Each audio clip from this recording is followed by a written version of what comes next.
Hey, what's up everyone? So I'm gonna try this voiceover thing again. Sorry if the quality's kinda shitty, but I kinda wanted to make this go a little bit more along with the training that's going on in the video, since people have requested that and it's a little more structured that way. But first things first, I want to clear up these kind of, cards at the bottom. So right now I'm doing close grip bench. You're gonna see it says downsets, which downsets are typically done with about 10% less weight, just to get more heavy compound work in to create a more homeostatic disrupting workout. This is gonna, I'm pretty sure I talked about this in another video, but it's gonna allow for more volume on the heavy compound basics instead of moving on and doing something like more isolated that's not gonna be as disrupting or as overloading. But you're gonna see the cards, the point that I'm getting at, it just says like 55 pounds for 4x10. Technically I use 60s here, the cue card's wrong, so you'll see it says 60 pounds, 4x10. That's actually 2 from failure, so I'm not getting 10 reps each set. And I said this in the first vlog for this Mesocycle, it's mostly 7 to 10 reps on most of my exercises, being that week's proximity to failure. So where this says 100 pounds, 4x10, 2 from fail, I'm technically going 2 reps from fail. I'm not aiming for that 10 reps. I'm aiming for anywhere from 7 to 10 reps, being 2 from failure. So if I get 10, I could technically get 12 and fail. But since we don't want a disproportionate amount of fatigue through the weeks leading into, you want to do that during overreaching week. We don't want fatigue to catch up and you not be able to overload each week. That's why we stop at that proximity to failure. If we took every set to failure or like every last set to failure, we'd become too fatigued, like I said. Last week of the Mesocycle, that's a good time to do that type of thing. So if this was the last week, if I did 45 pounds for like 10 being 2 from failure, 9 being 2 from failure, got 9 again being 2 from failure, 8 2 from failure, and then that last set, I just went ahead and I did that, to failure or whatever. That'd be an example of that. And I'll talk about that more next week too, because I'm going to do voiceovers from now on. But this is actually a PM session. I finally got to record some PM stuff. Just here you see me. This is the dip machine that I've been able to use. It's alright. The stretch is decent. I like going past 90 degrees, honestly, because my shoulder mobility allows it. But I did 5 sets, anywhere from 12 to 15 reps for that last exercise. Then, clearly not shown, dumbbell 2-arm curls. And then dumbbell upper rows were the next exercise.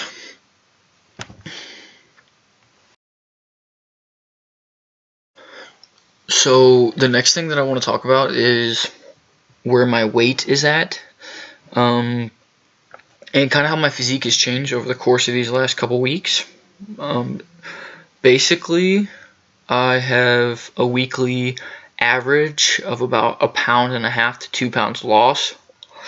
I started my diet at around 200, and I'm currently down to around 190 this week here, I believe. I started tracking a little more strictly, being my show in Minnesota got canceled. The pro portion of that show got canceled. So now instead of being 16 weeks out, I'm technically 12 weeks out. So that plan of me eating into the show is potentially, it's out the window. And I'm going to have to be a little more strict these next 12 weeks. I imagine I'm still going to bring pretty damn good conditioning, judging on how this past week went. As you can see here, a lot more vascular, definitely more lean, and it's really just the lower body that needs to catch up.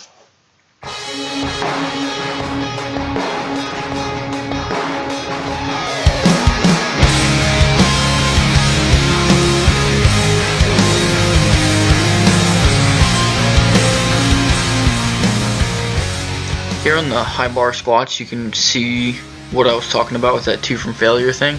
So I put 4 by 10, 9, 8, 8. Those are the reps achieved being 2 from failure. I had a lot of questions about this and people wanted me to clear it up, so hopefully this helps a little bit, because I understand that it's confusing because most people use an RPE system, but it's the exact same thing as an 8 RPE, because 8 RPE means you have 2 numbers left. 2 from fail means you have 2 left. So it's the exact same thing. It's just a little more direct with the training that I do, because if I do a 4-to-1 paradigm, or basically 4 weeks of accumulation of volume with a week of deload, then that sets me right at 4 from failure, 3 from failure, 2 from failure, 1 from failure. And it goes, you know, in subsequent weeks, it just goes in that order. So it's super easy to track that way. A lot of people get confused because they're like, oh, what do you mean, like an RPE? And I'm like, yeah, basically it's the same thing. So everything that says, you know, 4 by specific number, I'm not achieving that specific number. I'm actually doing 4 by 2 from fail. That's what that means. 2/fail, 2 from failure. So high bar squat, my downsets here where I do super controlled squats, they're not shown, but I did, you know, for example, 4 by 10, 10, 9, 8 or something. Here with the high bar good mornings, I do tend to keep it a little more strict on the 7 rep range, because anything that's super eccentrically loading on the hamstrings and something that is putting a lot of, you know, pressure on the spine like this, and you're basically stabilizing with your spinal erectors, that exercise is high risk of injury. I don't want to push that and, you know, move into like the 10 rep range or something where the spinal erectors can't really handle that and the hamstrings can. So I usually stop myself and my clients around 7 reps specifically on those types of exercises.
Hello! Me and Banana decided to go hiking for our cardio today.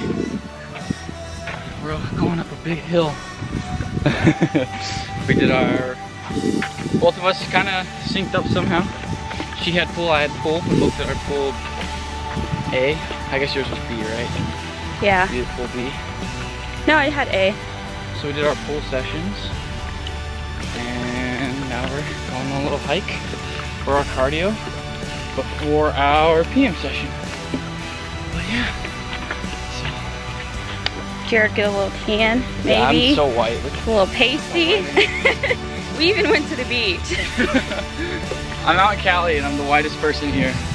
It's bad. Bad news. It's okay though. It's okay. Yeah. Yeah. Made it to the top of this one. We want that one. We want that one over there, right? That one? Yeah, I'm gonna go all the way up there. That's where we're trying to go. I don't think so either.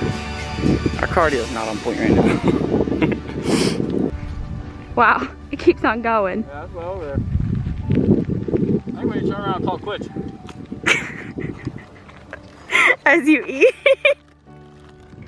Should we? Whoa, look at the skyline over there. You see those skyscrapers?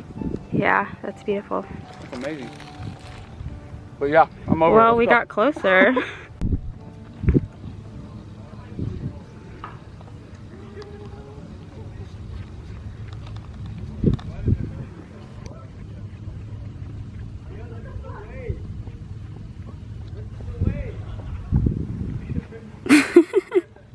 That's how done, Cyan. That's done. Yeah, that took me out. Question 2 that I'll answer on the way to the gym is, somebody asked me, let's see, when will you be adding in cardio and adjusting macros? For question 1, how often will I be doing cardio?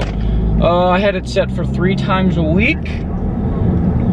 And this is kind of a cool thing to touch on because it goes into efficiency of cardio and your body, how quickly your body can adjust. But 3 times a week at 350 to 400 calories burned was my starting cardio for the Mesocycle. Each week I up that by 50 calories because your body, not only you're losing fat, but you're doing the cardio, so it's becoming more efficient at doing cardio, and you kind of have to do more to burn the same amount. So what I do is I start at 350 to 400 and I'll up that 50 calories burned on the treadmill or on whatever piece of equipment I'm using. I usually use elliptical. I like elliptical a lot more. Feels better on my joints. I don't have to fucking walk in place. But yeah, so starting at 350 and upping that by 50 calories a week basically to get the same caloric burn to continue my deficit, and or to burn just slightly more to keep my deficit pretty steady. Yeah, so that's my cardio rant. And actual rant to come on lists versus hit soon. As far as optimality goes. On top of the world, on top of it all, trying to feel invincible. Yeah, yeah. Dying on top of the world.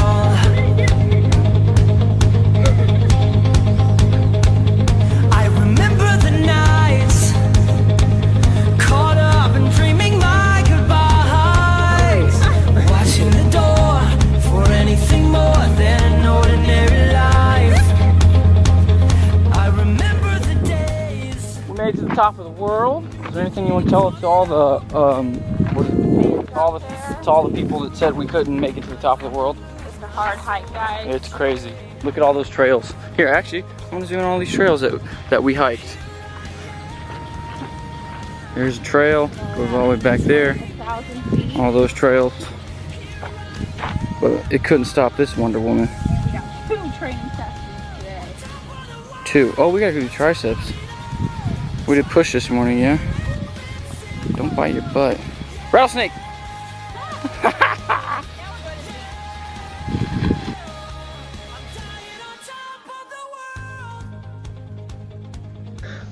So as you see, I got to record a couple of my PM sessions, and I figured it'd be a good, topic to discuss while I'm doing this. So here's my tricep PM session for my push today, and basically I'm going to talk about why I split this stuff up. So I don't do 6 two-a-days, I just do like 3 or 4 a week, but I'll split it up into basically major muscle groups for that day's whatever it is, emphasis. So if I'm doing push, then the major muscle groups of like either front delts, pecs, whatever, they'll be in the morning. So if I'm doing any sort of overhead press variation, bench press variation, things like that. Those are going to go in the morning. And then I can do more of that stuff in the morning. Instead of having to, take exercises and replace them with stuff, because I also need that tricep volume in, I can now put more volume on my chest or front delts or whatever it is in the AM, and then split the smaller muscle groups up into the PM. This allows each session to be more effective as far as the intensity or the weight on the bar goes. So now instead of, let's say, I do all my bench pressing, but I know that I can only do like 18 sets that whole entire session, and it's a single day training. So now I do like, let's say 10 sets and it's all bench pressing. Now I have like, 3 sets of triceps I can add in, 2 sets of like delts, and 2 sets of biceps. Where if I split this up, then I have, the morning session where I can do maybe 16 sets of pushing, like bench, down sets of my bench, and then I believe today I did flies, or maybe it was the machine bench press, but one of those. So then it's, all front delt and pec volume in the morning, and then in the PM, I can now focus, maybe 8 to 10 sets for triceps, 4 or so sets for delts, 4 or so sets for biceps. It allows me to use more intensity, it allows me to get more volume in, and it's a little bit more effective this way if you have time for it because of those things. Like I said, if you're benching and then you go and you try to do all of your tricep stuff, that tricep stuff suffers just a tad. And what this does is it allows me to come back later after doing the appropriate nutritional, I gotta do certain things in my nutrition before I come back and train that second PM session. So, and I'll talk about that in another video. But after doing the appropriate nutritional modifications for the day, and then coming back 6 hours later, now my triceps aren't as fried or fatigued from that, intra-session, like the pump, inter-session metabolite accumulation from the chest work, and I can do more with my triceps, or more with my delts, or more with my biceps, or whatever I'm doing splitting up. Another thing people will ask me is like, so can I do like back and then chest in the PM? I would honestly refrain from doing 2 major muscle groups on the same day if you're doing AM and PMs. Typically this is more split up for, bigger and smaller. So bigger prime movers, and like the bench press would be the pecs and front delts. I would do those in the morning, and then nighttime muscle group, the triceps, let's say, you could then do that volume. I would never do antagonistic groups like back and chest. This is going to be way too fatiguing probably, especially when you're dieting down, I would say. I have tried it in a mass and it was pretty cool, it was decent. It was really just experimental though. But especially since you're hypocaloric or you're in a caloric deficit, it's probably not a good idea to try and do that, honestly. But that's kind of just a small tidbit on how I do it, why I do it. I guess I can go, depending on who's listening, I can go more in depth or less in depth on how it all works. I'm trying to find words to make it, make everyone be able to grasp these concepts or grasp what I'm saying. So if something's too confusing or something, it sounds like I'm saying something incorrectly, just let me know and I will clear that up in future videos. So this day, me and Zion and Banana went out to Rise Above Fitness, met up with one of my clients, Robert Martinez. He's a super cool guy. And I also got to meet Bleeding Through's one of Bleeding Through's band member, who I've actually, I used to listen to them when I was, middle school. One of my first ever heavier bands that I listened to, so that was super neat too. But yeah, so if any of my other clients are out here in California, within driving distance or anything, or if I'm ever in the area of any of my clients, definitely let me know. Or if you just follow me on social media, let me know, and I will absolutely try to get to you and train. It's I just love visiting new gyms. I love meeting up with people, training, who like training different ways and talking to everyone. But yeah, so just anytime you see me in an area and you're like, oh shit, that's where I live, shoot me a message and I'll try to get out to where you are. But yeah, so the gym overall, probably the coolest gym that I've been out to since I've been here. Me and Zion both loved it. And if you're ever out in the Huntington Beach area, I suggest that you definitely go visit.